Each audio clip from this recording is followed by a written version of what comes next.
Meet Tankz. Listen, look. I'm a London scammer. I see it, I want it, I click it, and that's in the bando Paris whipping. He keeps his true identity hidden while rapping and bragging about fraud on social media. Listen, look, I'm a London scammer. This track has been played nearly 7 million times on YouTube. From time to time, he even posts a bit of life advice. It doesn't matter if it's legal or illegal. If it makes you money, it is a hustle. He is probably, one of the influencers out there when it comes to this kind of stuff. He wants to be the Kim Kardashian of fraud. Tankz is on YouTube, Twitter, Instagram, Snapchat, and TikTok. He's built his reputation through a web of the biggest social media platforms. With a total of over 150,000 followers, Tankz is a social media influencer who promotes crime. Fraudsters on social media have brought this kind of crime to a new audience. I've gone back to my old school to meet some Year 12s. These students are not involved in fraud, but they agreed to talk me through what school kids are finding on social media. When did you start seeing those types of fraud-specific posts on social media? I'd say around year 10. So that's like, how am I, 15? On social media, has this become like a thing for young people? Definitely. No one really brags about other crimes. You don't really hear people going, oh yeah, I robbed that house last night. So that's why, if it's on social media, it's everywhere, you're seeing the lifestyle, you're seeing everything, then there's no reason for you to really think this is really bad. I think it's very much glamorized all over social media to have the rich lifestyle, and so it doesn't really matter how you get there. The fraudsters, they're thinking, as long as it's not my pocket, I don't care.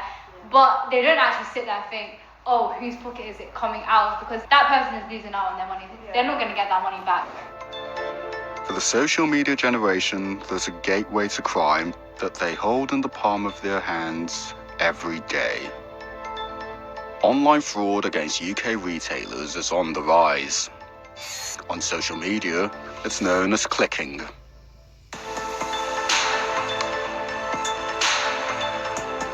Last year, it's thought to have cost the UK economy over £250 million. Tankz, the man in the mask, doesn't just rap about fraud. He's been selling how-to guides about clicking. They're known as methods. He's promoting a lifestyle, which is what influencers do. So he's saying, I'm making all this money, and if you want to make this money, here's how you do it. You have to buy these methods off me.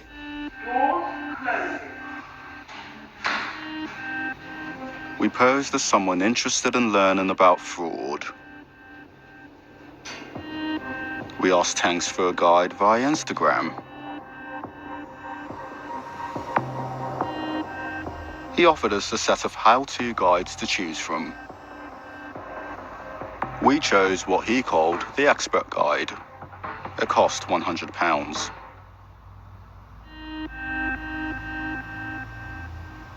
The files he sends contain multiple techniques to commit fraud.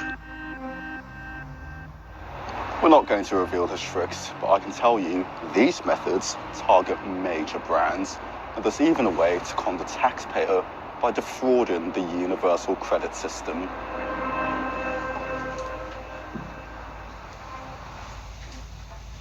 We showed the guide to fraud expert, Tim Ayling. Based on all you've seen there, I'm guessing it poses a threat, or... Oh, for sure. I mean, what he's doing here is finding weaknesses in systems of different companies and advertising that. I mean, the price, £100, he's got to be selling that a lot to make it worthwhile for him to do this. So for sure, there's going to be a lot of takers, and that in itself is an issue. Tankz is still selling these guides. He's still making money from them. Does that mean that retailers, banks, even the governments haven't clocked onto his methods? Certainly in the finance world, and to an extent the retail world, there is a lot of technology that they have in place to stop as much as they can. The reality is that it's very difficult to stop everything. Tanksz's TikTok, Instagram and Snapchat accounts were closed after we wrote to the social media companies. Twitter said he was not in breach of their guidelines. YouTube didn't close his accounts but said they strictly prohibit videos that promote violence or criminal activity. Many of the clicking methods being circulated by people like Tankz rely on the fraudsters getting hold of stolen personal information. This information is known as fools. We kind of use the term fools, now full financial profile, essentially what that stands for. And we know that criminals can get these through the likes of phishing attacks, so they might send you an email, get you to click a link, fill out all your details. And once they've captured that information, what are they doing with it? Essentially, they will sell that. Again, fraudsters are using social media for their marketing. Sometimes they even give away free samples of fools. Like this account on Instagram. My name is Kaf. I'm a reporter from the BBC. Some of the phone numbers of the victims were listed, so I gave them a call. I was just wondering if you were aware that your details were online. And I don't want to scare you, but it's all sitting there on Instagram. I'm sorry about this. It's clear that the details are real. I'll let you go right now so you can double check your account. I felt as if I was the one violating their privacy. No, that wasn't nice. I know, After making the calls, we reported the post to Instagram using their reporting tool. But they left it up there for a month. I went to meet one of the people whose information had been posted. I showed him what we'd found. I can see basically all my details. I can see my full name. I can see my full address, my number of my phone, the number of my card, my account number, my sort code. So basically, I can see my whole life here. What's going through your head, having looked at that? It's scary. It's scary because you never realize how unprotected you are. We've reported it to Instagram, but they haven't taken it down. If it's still there, that means they don't care about us. Wilson had cancelled his card by the time the post went up. But with the help of Instagram, social media fraudsters now have his personal information. After we wrote to Instagram's PR team, the post was finally taken down. But they didn't explain why it stayed up for so long. Facebook, who own Instagram, told us fraudulent activity is banned, and they take strong action wherever possible to remove it. They say they've launched a new reporting tool within the Facebook app. So, what's the government doing to tackle online fraud and its promotion on social media? Earlier in the year, they unveiled a plan to reduce illegal and harmful digital content. It's called the Online Safety Bill. The World Wide Web was, of course, invented by a Brit, and now the UK is setting a safety standard for the rest of the world to follow. The proposed laws were initially aimed at tackling things like online hatred and abuse, not fraud. But after pressure from consumer groups, the banks and the police, the government changed its mind.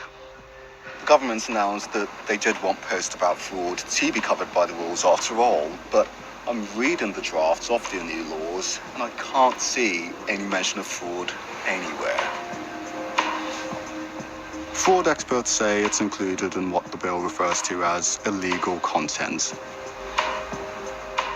But for some, that's not enough. It shows they had no thought prior to the bill drafting to include fraud. After a bit of campaigning, they've said, okay, it should include fraud. But it doesn't actually do very much to hold the companies that are providing these online media platforms to account. This bill is not fit for purpose for the war against fraud. It's miles off. The government says the new laws would increase people's protection from scams, They said that including fraud in the bill is just one part of their plan to tackle fraud, and they would continue to pursue fraudsters and close down the vulnerabilities they exploit.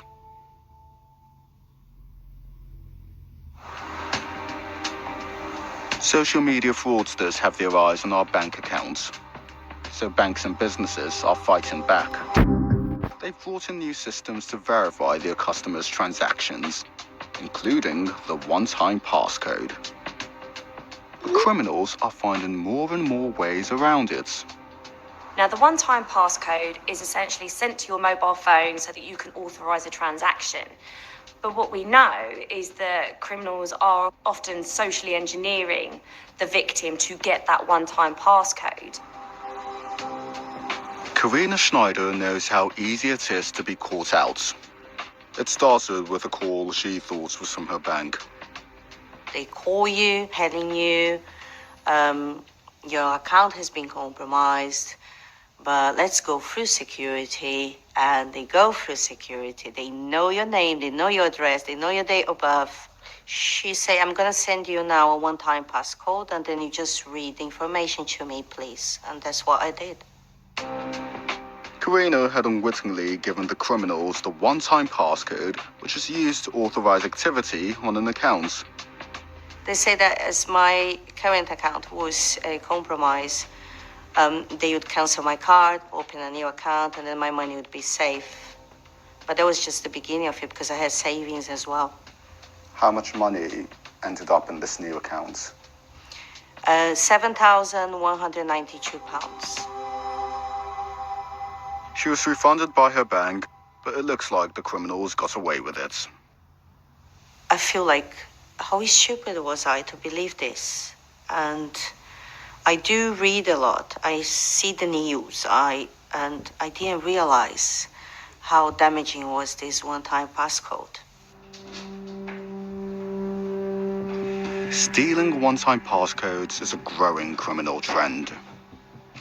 I started investigating how one gang offered to help fraudsters do it with a highly professional automated service. Purchase your tracks today. OTP Agency marketed themselves through the Telegram app. They used videos like this to advertise their services while hiding who they were. The group was even on the review site Trustpilot. It was a highly rated service. So how did it work? Imagine a criminal client of OTP Agency has got hold of your details. They try to buy something, and when they do, your bank sends you a one-time passcode to check that it is you making the payments. At this point, the criminal uses OTP Agency to trigger a robocall to you, posing as your bank. I've obtained a demonstration of one of these calls from inside OTP Agency. It shows just how convincing they can be.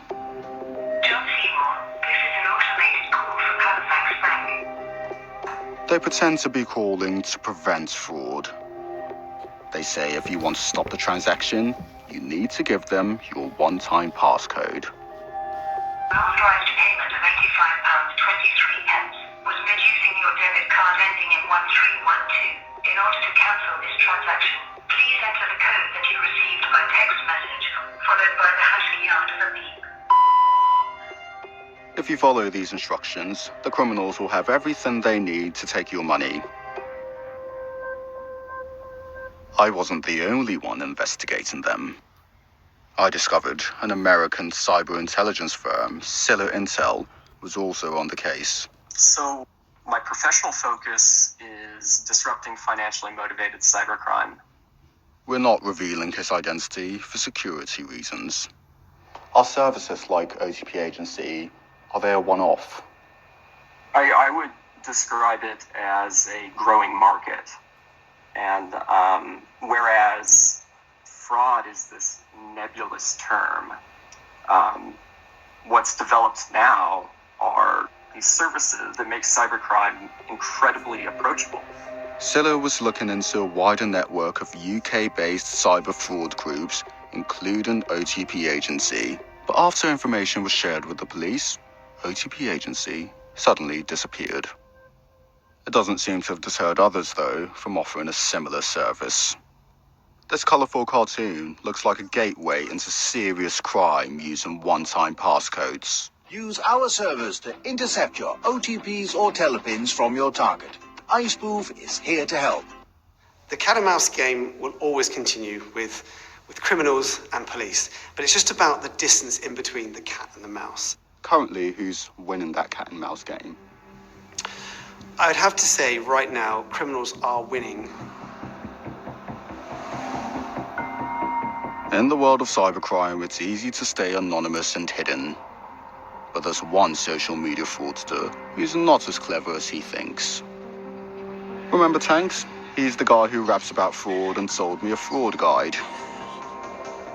I think I've worked out where he is, and I'm on the way there now. His post about life as a fraudster reveal more than he intended. In this video, Tankz is heard saying he's a uni student. Do your parents know what you do? Yes, my parents know I click, but the fact that I'm going to university has made them kind of more accepting to it. In this clip, he suggests he lives in the Wembley area of northwest London. Yeah, train's coming in 2 minutes. I'm gonna go King's Cross, head back to Wembley from here. But the most distinctive thing in his videos that I've noticed is this, the black and grey carpet. I think I've matched it to a student's accommodation block near here. On the right, and hopefully once we start going down, we're going to be on the road for Tank's apartments. Left up ahead. That's good. Now we're in the right place, the question is how will I recognize the anonymous London scammer? Again, Tankz has given away too much online. Earlier in the year, he posted a video of a run-in with the police, and he accidentally revealed his number plate. When I searched official records, I could see that it's a grey Vauxhall Corsa. All I have to do now is find the car.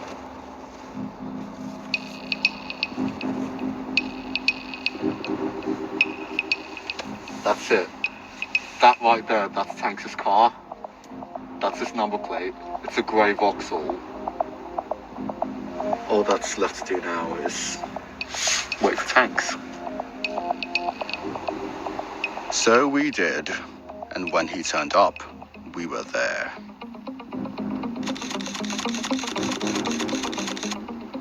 The first confirmed pictures of Tankz. I mean, they're so good. You can pretty much ID him from this. So who is he? An eBay account in the name of Tankz gives a clue, an email address for Luke Joseph. We've been told there's someone with that name who lives in the student's accommodation where the Vauxhall was parked. And then there's this. An Apple Music page says the copyright owner of this Tankz song was Luke Joseph. The clothes match, and so does the name. It seems that Tankz, the London scammer, may be a London student called Luke. This is a talented individual who clearly is clever, but using those skills for something that in my mind is criminal and is wrong. If Tankz is prosecuted, there is a real risk he'll face prison. We wrote to Luke Joseph and Tankz about our allegations. There was no response. All the social media companies who responded to our questions say they have rules against fraudulent activity. They all say they take enforcement action against violations, work with law enforcement agencies, and are developing new ways to combat fraud. Only Telegram did not respond to our request for a comment. Social media has transformed how criminals work. You can now appeal to hundreds, thousands, millions of people in one go by a simple social media post. It's helping to fuel an epidemic of crime. It seems the governments and social media companies are struggling to stop the spread. Social media is now the area of expertise for criminals because we are immersed in it, so they are immersed in it. So social media companies need to realise that they're part of the problem. The UK's #1 crime is going viral. Keep an eye out for the social media fraudsters. Next time, they could be coming for you.